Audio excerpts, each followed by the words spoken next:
Good morning class six, welcome back again. तो आज हम लोग क्या करने वाले हैं कि क्लास सिक्स फिजिक्स का जो चैप्टर 4 आपका सिंपल मशीन है, एक बहुत ही मोस्ट अवेटेड चैप्टर रहा है इस सेशन का। और मैं काफी लेट कर गया हूँ इस वीडियो को बनाने में, इस चैट लेक्चर को लेके आने में, बट कोई नहीं, देरी सही। बट फाइनली जो आपका चैप्टर है वो मैं आपके सामने लेकर के हाजिर हूँ। तो आगे बढ़ने से पहले मैं आपको सबसे पहले रिक्वेस्ट करना चाहूंगा, ये चैप्टर ना काफी ज्यादा इंटरेस्टिंग वे में आपको करवाने का प्रयास कर रहा हूँ। अक्सर बच्चे रिक्वेस्ट करते, कंप्लेन करते कि सर ये बहुत ही ज्यादा बोरिंग चैप्टर है, वो समझ में नहीं आती है, इसके कॉन्सेप्ट बड़ा ही अजीबोगरीब हैं।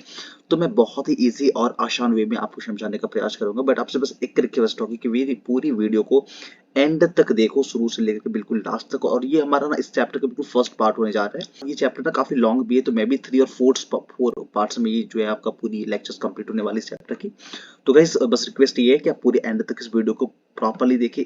इस चैप्टर की जितनी सारी पार्ट 1, पार्ट 2, पार्ट 3 जो भी चैप्टर्स आपके आगे आते हैं, उन वीडियोस को पूरे एंड तक देखिए, पूरी फुल देखिए, तब जाके ये जो कॉन्सेप्ट है पूरी तरह से समझ में आती है, समझ में आपको आती है और आएगी। यदि इसके अलावा भी यदि आपको कोई डाउट्स हो या फिर पूरी चैप्टर वीडियोस को देखने के बाद भी आपके मन में कोई डाउट्स रह जाती हैं, तो गाइस प्लीज कमेंट बॉक्स में कमेंट करके मुझे एक बार जरूर लेट मी नो कराएं, ताकि मैं आपकी प्रॉब्लम्स को जान पाऊँ, आखिर क्या दिक्कत हो रही, कहाँ पे मैं ना समझा पाया आपको, उस चीज के बारे में मुझे पता चली, फिर मैं उसे रेक्टिफाई करने का प्रयास करूंगा। तो चलिए guys, as usual without wasting our time, यदि आप चैनल पे नए हो तो वीडियो को लाइक करें, चैनल को सब्सक्राइब करें और लेट्स मूव फॉरवर्ड।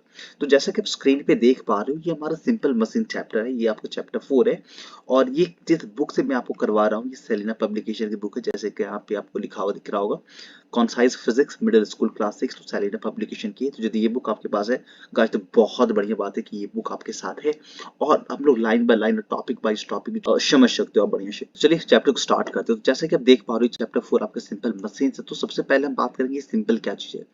ये चैप्टर बड़ा अटपटांग है, तो मैं आपको थोड़ी अलग तरीके से बताने का प्रयास करूंगा। और मैं स्टार्ट करूंगा चैप्टर के नेम से, और उससे पहले एक्सप्लेन करते समझते हैं। तो जैसे कि चैप्टर का हेडिंग आप देख पा रहे हो, लिखा हुआ है सिंपल मशीन्स। तो यहाँ पे दो वर्ड्स लिखे हुए, पहले तो सिंपल एंड दूसरा इज, जो सेकंड वन इज वो मशीन है। तो सिंपल आप शब्द जानते हो, मैं अक्सर हम लोग ये वर्ड यूज करते हैं, वाह ये क्वेश्चन तो बहुत ही सिंपल है, आप बहुत सिंपल रहते हो, या फिर चीजें काफी सिंपल है। मतलब सिंपल दैट मीन्स बहुत ही सरल और निम्न। बट ये जो टर्म मशीन है ना, इससे भी हम लोग काफी ज्यादा फैमिलियर है। मशीन हम लोग वर्ड सुनते ही हमारे दिमाग में बड़े बड़े जनरेटर, जेसीबी गाड़ियां, और जो बड़े बड़े जनरेटर्स होती हैं, वो सब हमारे दिमाग में आने लगते हैं। जो एसी फ्रीज हैं, टीवी वगैरह हैं, जो ये सब मशीनें हैं, जो है इंजन वगैरह बेसिकली, वो हमारे दिमाग में आने लगते हैं। गाइस सही भी है, मशीन वो चीज होती है ना, चाहे वो छोटा सा या फिर बड़ी, वो सभी चीजें जो बेसिकली हमारे काम को आसान कर रही होती है, वो उसे हम लोग मशीन कहते हैं। जैसे मान लो ना, ये आपके पास एक फैन है, आपको मान लो गर्मी लगती है, तो आप क्या करते हो, पंखे वो जो आपके पहले आते थे ना, कपड़े के बने हुए या फिर बांस के बने हुए, उसको हम लोग फैन कहते थे, हैंड फैन, तो उसका उपयोग करते हो। पर सोचो ना, आपको अपनी एनर्जी काफी वेस्ट करनी होती है, तो वो उसके जगह पे हमने इलेक्ट्रिसिटी से चलने वाले फैंस का यूज करते हैं। तो वो क्या कर रही है, जो मशीन है, यानी कि छोटे से फैन को हम लोग मशीन कह सकते हो, तो ये हमारे काम को आसान बना रही है। इवन इसी तरह की जितनी सारी चीजें जो आपके काम को आसान बनाती है, उन शब्द को हम लोग मशीन कहते हैं। फॉर एग्जाम्पल यदि आप बात करो, वो आपका जो अपने आसपास में देखो, जैसे कि आप एक स्क्रू ड्राइवर है, या फिर जो आपका स्पैन है, रेंच जिसे हम लोग कहते हैं नट को खोलने में, जिसका हम लोग इस्तेमाल करते हैं, उन सभी को हम लोग मशीन कहते हैं। इवन जैसे कि आप फिगर में आप आगे देख पा रही हो, जो ट्रॉली है, इसे भी हम लोग सिंपल मशीन कह सकते हैं, क्योंकि इस पे जब हम लोग कुछ सामान को रख के एक जगह से दूसरी जगह लेके जाने का प्रयास करते हैं, तो बहुत ईजिली उसे हम ले जाते हैं, तो ये आपका मशीन हो जाएगा। इवन इस जो बोतल ओपनर है ना, इसे भी हम लोग मशीन कह सकते हैं। क्यों? क्योंकि ये भी आपके काम को आसान कर रही है। सोचो ना, यदि ये आपके पास बोतल ओपनर ना होता, फिर आपको इस बोतल की लीड को ओपन करने की आवश्यकता होती, तब कैसे ओपन करते? बड़ा ही मुश्किल होता। ना होता आप दांतों से ओपन करते हो, इवन अपने हाथों का इस्तेमाल करते हो, बट बहुत बार हम असफल होते हैं। बट जैसे ही इस बोतल ओपनर का इस्तेमाल करी जाती है, बहुत ही आसानी से जो इसका लीड है वो ओपन हो जाता है। मैं एक और एग्जांपल से आपको बताना चाहूँ। जैसे आप ना एक बोतल देख सकते हो, ये आपका मान लो कोई भी कंटेनर है, तो इस कंटेनर के ऊपर में जो लीड लगी हुई रहती है, अक्सर आपने देखा होगा, इन लीड को यदि तो टाइट करके लॉक कर दो, तो फिर उसे खोलने में ना, आप चाहे फिंगर का इस्तेमाल करो या फिर अपने, जब तक आप किसी टूल्स का इस्तेमाल नहीं करते हो, चाहे वो चम्मच हो, चाहे आपके नील हो, स्केल हो, या कह सकते हो आप स्क्रू ड्राइवर का इस्तेमाल नहीं करते हो, तब तक वो ओपन नहीं होती। हाँ, थोड़ी ढीला ढाला पैक हो तो आप चाहो तो अपने हाथों से भी कभी कभार निकाल लेते हो, बट मुश्किल होती है। तो मैं कहना बस यही चाहता हूँ कि इन सभी चीजें की हेल्प से हम अपने काम को आसान बनाते हैं। जब हम मशीन का इस्तेमाल कर रहे होते हैं, तो क्या होते हैं ना, बहुत सारी जो हमारे काम है वो बहुत आसानी से और कम टाइम में हो जाता है। सपोज करो आपको यहाँ पे मान लो ये प्लास है, उससे हम लोग कोई चीज़ को उठानी हो, बेसिकली उठाना है, एक जगह से दूसरी जगह तक करनी है, तो चूंकि वो कॉम्प्लिकेटेड प्लेसेस पे होती है तो हमारी बहुत बार क्या होती है, हाथ जा नहीं रही होती है, और हैंड यदि जाता भी है तो वो इतनी टाइट होती है कि उसे हम लोग खोल नहीं पाते, वहां से उठा नहीं पाते, निकाल नहीं पाते। बट इस प्लायर्स की हेल्प से बहुत ही आसानी से चीजों को ले पाते, उठा पाते। तो एक तरह से कह सकते हैं ना कि हमारे काम को आसान कर रही है। तो जो टूल्स हमारे काम को आसान बनाती है, इन सिंपल वे उसे हम मशीन कह सकते हैं। तो चलिए सबसे पहले मैसेज का डेफिनेशन देखते हैं कि what is the machine, and if this question comes in your exam, how can you right the answer of the machine. चलिए देखते हैं इसका आंसर। आप यहाँ से लिख सकते हो कि अब मशीन इज अ डिवाइस, एक डिवाइस की तरह से लोग ट्रीट कर सकते हैं, कह सकते हैं मशीन इज अ डिवाइस जो क्या करती है, हेल्प करती है हमें।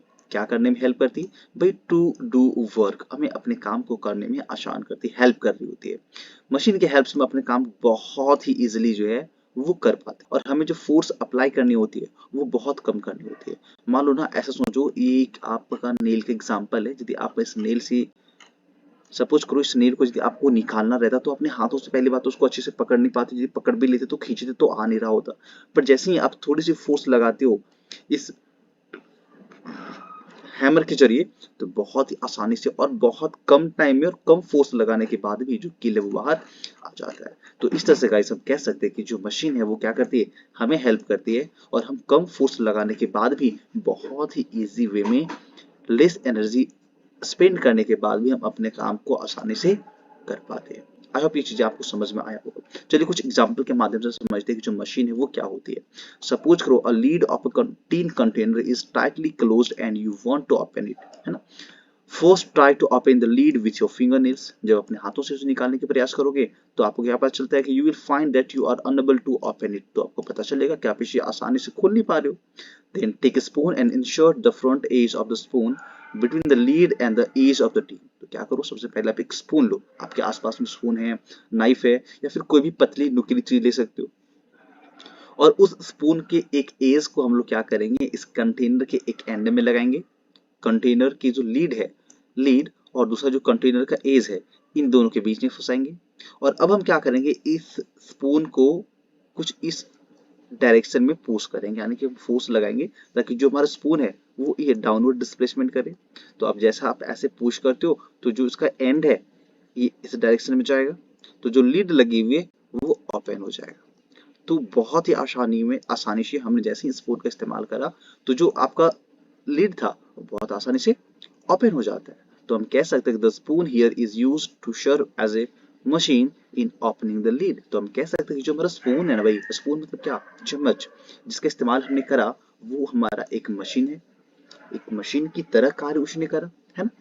तो इसी तरह के बहुत सारे एग्जांपल्स हैं। सपोज करो आपके पास में कहीं कोई ऑब्जेक्ट है जिसमें एक नट लगी हुई है, हो सकता है आपके साइकिल के वो चक्के हो, जहाँ पे देखो साइकिल में जो व्हील्स लगी हुई रहती है वहाँ पे एक नट होती है, जो गाड़ियों की व्हील्स होती है उसमें नट लगी हुई रहती है। फिर बहुत जगह आपने जो नट और बोल्ट है उसका आपने यूजेस देखा होगा, लगी हुई रहती है। तो सोचो उसे ओपन करनी है, और ओपन करने के लिए आपको, आपके पास कोई स्पैनर नहीं है, कोई रेंच नहीं है, या फिर कोई ऑब्जेक्ट नहीं है, तो सबसे पहले अपने हाथों से ट्राई करोगे, बट आप असफल हो जाओगे, क्योंकि वो जो ऑब्जेक्ट वो आपके, चाहे हाथ से कितने भी फोर्स लगाओ, कितनी भी बार लगाओ, लेकिन उससे आप ओपन नहीं कर पाते हो। बट जैसे ही किसी आप स्पैनर का इस्तेमाल करते हो, स्पैनर दैट मीन, जैसे कि आप फिगर में देख पा रहे हो, आप कमेंट बॉक्स में बताओ इसे आप किस नाम से जानते हो।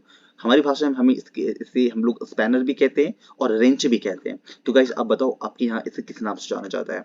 तो ये आप स्पैनर देख पा रहे हो, और इस स्पैनर का इस्तेमाल करके गाइस बहुत ही इजीली हम उस नट को ओपन कर सकते हैं, है ना। तो बहुत ही कमाल की बात है। तो जो काम हम अपने हाथों से नहीं कर पा रहे थे डायरेक्टली, लेकिन उसी काम को यदि हम किसी टूल्स का इस्तेमाल करते, मशीन का इस्तेमाल करते, तो बहुत ही आसानी और कम टाइम में कर लेते।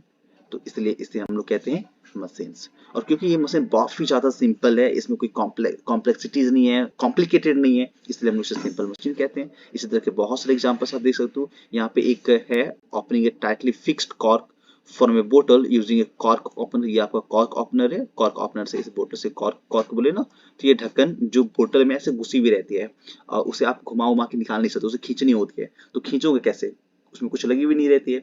तो उस स्थिति में आप यहाँ पे कॉर्क ओपनर का इस्तेमाल कर सकते हो और इसे निकाल सकते हो।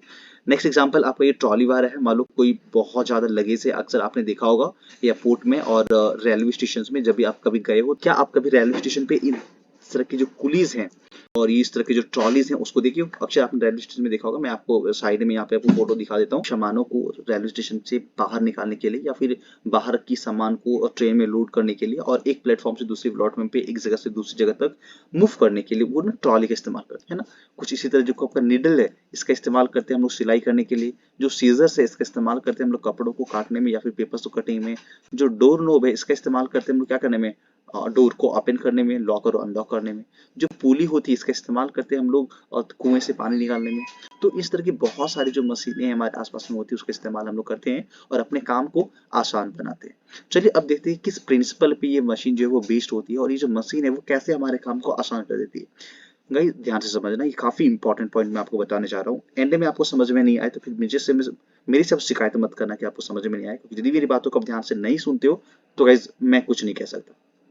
बट आप मेरी बातों को ध्यान से सुनते तो मैं श्योर हूँ कि आपको चीजें बहुत ही अच्छी और आसानी से समझ में आ जाती है। लेकिन यदि फिर भी आपको समझ में न आए और कहाँ समझ में नहीं आती, आप चाहो तो कमेंट बॉक्स में कमेंट कर सकते हो, मैं दोबारा वीडियो बनाऊंगा और उसको और किसी अलग ढंग से आपको समझाने का प्रयास करूंगा। आई होप कि चीजें आपको समझ में आ रही होगी। चलिए आगे बढ़ते हैं। तो देख सकते हो कि जो मशीन होती है वो क्या करती है। Machine does not work by itself. जो मशीन होती है वो हमारा काम को वो खुद से नहीं करती है। हमें चाहिए होती है कि हम अपने एक बहुत बड़े हैवी ऑब्जेक्ट को, सामान को, लगेज को, मान लो हमें अपने घर से स्टेशन तक लेके जानी होती है, तो हम क्या कहते हैं, सामान को बाहर ले जाके रख देते हैं, मशीन बाहर में ले जाके रख देते हैं, कहते जाओ तू को चला जाता है। मान लो सामने ऑटो रखी पड़ी है, मान ली गाड़ियां रखी हुई है, मेरे सामने रूम के बाहर में गाड़ियां खड़ी, हम चाहेंगे कि मुझे मार्केट जानी है, सामान लेके आना है या फिर किसी को लेकर के आना है, तो गाड़ी को बोलेंगे भाई जाओ, तो क्या गाड़ी चला जाएगा खुद से? यार उसे ले जाने के लिए उसमें एफर्ट लगानी होती है ना। रूम से बाहर निकालने के लिए, घर से बाहर निकालने गाड़ियों को हमें एफर्ट लगानी होती है। तो जो मशीन होती है गाइस वो खुद से काम नहीं करती। हम क्या करते हैं, when energy is supplied to it, जब हम मशीनों पे एनर्जी सप्लाई करते हैं। जैसे कि इस देखो ना, बोतल ओपनर का एग्जांपल लो। इस बोतल ओपनर में से इस बोतल को ओपन करने के लिए हमने इस ओपनर का इस्तेमाल करा, बट इस ओपनर का इस्तेमाल करने के लिए हमें इस ओपनर पे तो फोर्स लगाना पड़ा ना। जब तक हमने ओपनर पे फोर्स नहीं अप्लाई करा था, क्या ये ढक्कन बाहर निकल रहा था? तो नहीं निकल रहा था। इसका मतलब जो मशीन है वो खुद से कार्य नहीं करती है, बल्कि मशीन से काम लेने के लिए हमें उसमें सबसे पहले एनर्जी अप्लाई करनी होती है। To do work on a machine a force is applied. कोई भी काम को मशीन से लेने से पहले हमें मशीनों पे फोर्स अप्लाई करनी होती है, वो एनर्जी लगानी होती है, और ये जो फोर्स अप्लाइड होती है ना उसे हम लोग कहते हैं एफर्ट, जिसको रिप्रेजेंट करा जाता है इससे। इसका इस्तेमाल हम लोग आगे करने वाले हैं।